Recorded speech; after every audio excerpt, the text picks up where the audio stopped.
A new ad from the Republican National Committee is seizing on the scandal. Eric Massa resigned after allegations of sexual harassment surfaced. Pelosi called it rumor. Most open and most ethical Congress in history. Pelosi's wrong. It's time to change Washington. Doug Heye is the communications director for the Republican National Committee. Are you concerned at all that an ad like this could have backlash? I mean, this is clearly playing politics with somebody who is a mess. Well, you know, if you look at the ad, it's not about Eric Massa, and it's not about Charlie Rangel, who's also mentioned the ad. It's about the House Democrat leadership. I think you asked the right question earlier. What did Nancy Pelosi know, and when did she know it?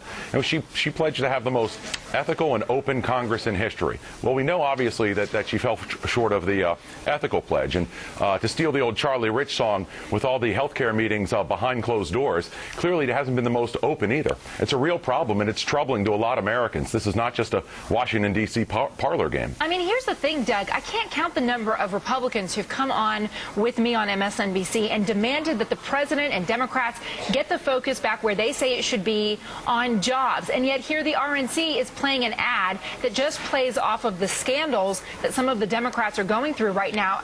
Is that a double standard? No, not at all. We talk about jobs every day. Frankly, we talk about jobs a whole lot more than the Democrats do. I think the only time Democrats really talk about jobs is when Harry Reid says that losing 36,000 jobs is not a bad thing. We think that is a bad thing, and that's why we've talked about it a lot. But ethics are a real important issue because it really speaks to the core values that the Democratic leadership holds, and we feel that they've fallen short on that. Okay, let me ask you one more question here. It's not that the Republicans themselves are without sin. They've had their fair share of lawmakers embroiled in scandals. I just mentioned John Ensign in the Senate, but you had Mark Foley several years ago. You had the former Idaho senator in the bathroom with the toe tapping. When we go through these kinds of things, one thing is for certain. It's not what voters intend for their lawmakers to do when they're going to Capitol Hill. Can you understand the disconnect between voters and their faith in their lawmakers?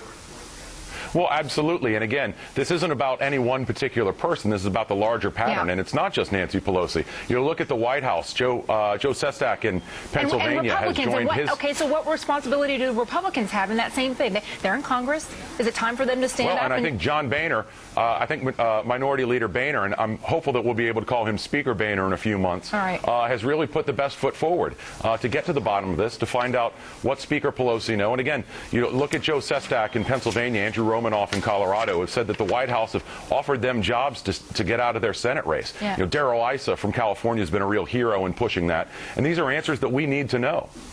Doug,